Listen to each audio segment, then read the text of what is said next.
a hand outstretched, and my name is Richard Wayne Horton. The man who came walking up the road frowned. With every step he took, he seemed to grab at the air as if he was about to fall.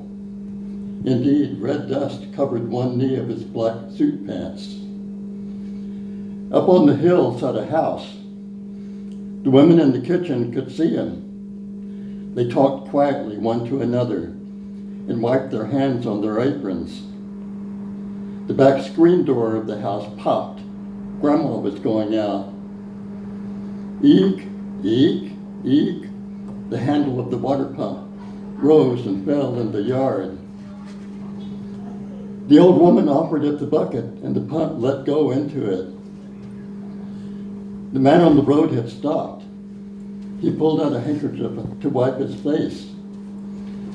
Then he looked up the hill at the house made of uneven, weather-blackened boards.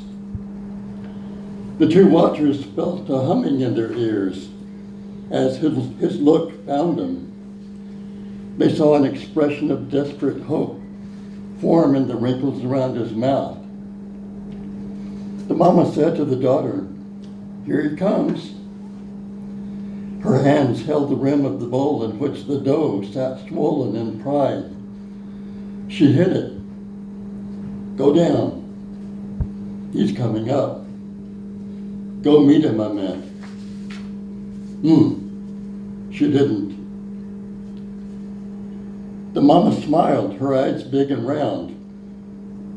"I remember him, 5 years old." She hit the dough. Thop, thop. The dough gave up and shrank back. His mama left him with us when she went to work. He followed us around and copied everything we did. He loved milking and churning. Bring the cloth. The daughter was still looking out the window. The man was halfway up the hill. He must be hot in that black suit. She turned and pulled the damp cloth off the chair back, went and stretched it over the bowl. The back screen door swinged open. The water bucket squeaked. Then the grandma let the door pop closed. She yelled, "You saw him?" "Yep. Coming to see us after all this time, after his faraway life passed." He's on the steps. Tap, tap, tap. Close up of an eye. "Let me." The grandma walked to the door and opened it. "Well, well, well, you came back." She unlatched the screen and he was there, high above her. She looked almost straight up, and her ears thrummed as he began seeing her in the blind dark. The mama stuck a dipper in the bucket and brought it, spilling over. He drank. She could see the taste of the water in his face, flowing, flowing. Then all three women were talking at once till it seemed as if their mouths might drop off their faces. Then something else would be there, opening and closing. The grandma said, "I used to bounce you on my knee and sing Billy Boy, and I was old even then." She looked up at the man's hair, which was gray. The man's mouth turned up at the sides. He had a long chin that pushed down into his tight shirt neck. She said, "When it got cold, I would put you in my bed, and Anna would heat flat irons and wrap them in linen to tuck at the foot of the bed." All this time, the man had been speaking, answering, buzzing, and the women didn't pay attention.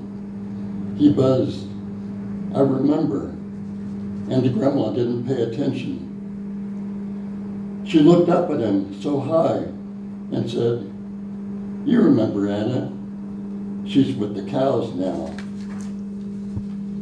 He stopped smiling. The grandma didn't talk. Then she talked. She said, "She's out with the cows, but she'll come home later when the cows do." There was a buzzing, buzz, buzz. The man answering, but no, he wasn't answering. The mama took the fly swatter off the nail. She went circling around the kitchen on the hunt to find what was buzzing and kill it. She said, "It's a lot of them." Lines of sorrow appeared in the man's forehead. He buzzed. Anna was old even then. Old Anna. The grandma said, "But strong as an ox. You remember she sang to the cows so pretty?" The man smiled, remembering. He buzzed. "It's been such a long life, such a long one." He listened to the three women talk as he hadn't heard them in all the years when he'd been far away in the city made of steel. Hunger came over him. He walked over to the bread bowl and thought of the words, give, receive. He thought of a hand outstretched, give, receive. He looked down at the bowl and the damp cloth seemed to breathe, nearer, farther. The bread inside was plotting its uprising. He smiled and turned to the window, but didn't go there. He was afraid. Why? The grandma came and looked up at him. "Yes, go to the window and look out for Anna." He looked down at the grandma. She said, "You're scared to death."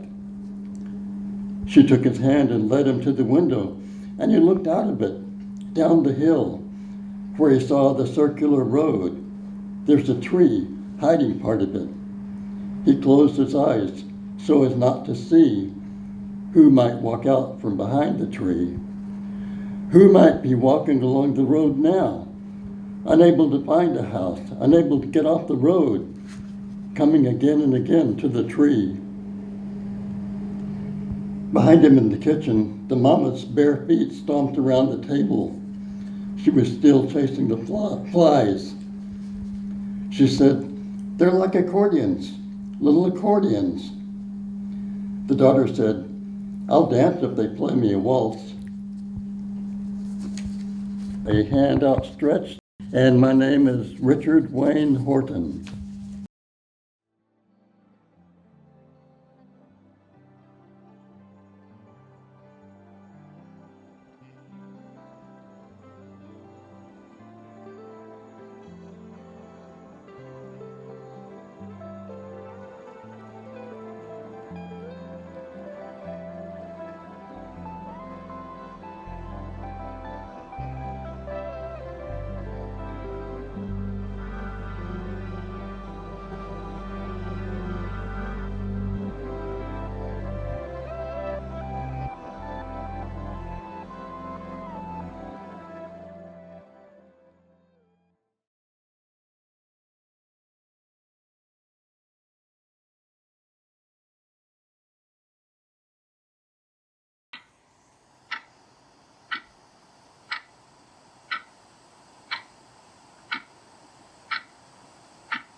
City lights left me for dead.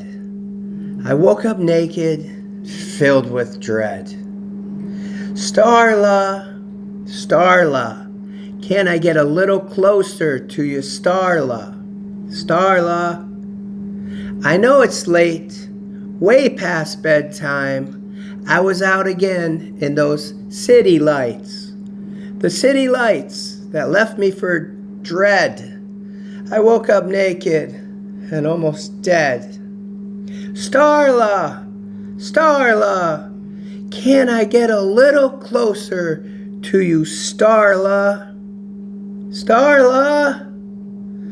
Oh, pictures are fine, so long as they... Never mind, I forgot, you're not into small talk. You only like long walks, with quiet whispers. Whispers about the city lights, how they leave me naked and filled with fright. Come on, baby, let's make a baby. We can name her Sunshine, and we can bless her behind, her little behind. Starla, Starla, let me get a little closer to you, Starla. Starla, let me in. I'm cold and weak. I promise I will never do this again. Not until payday next week.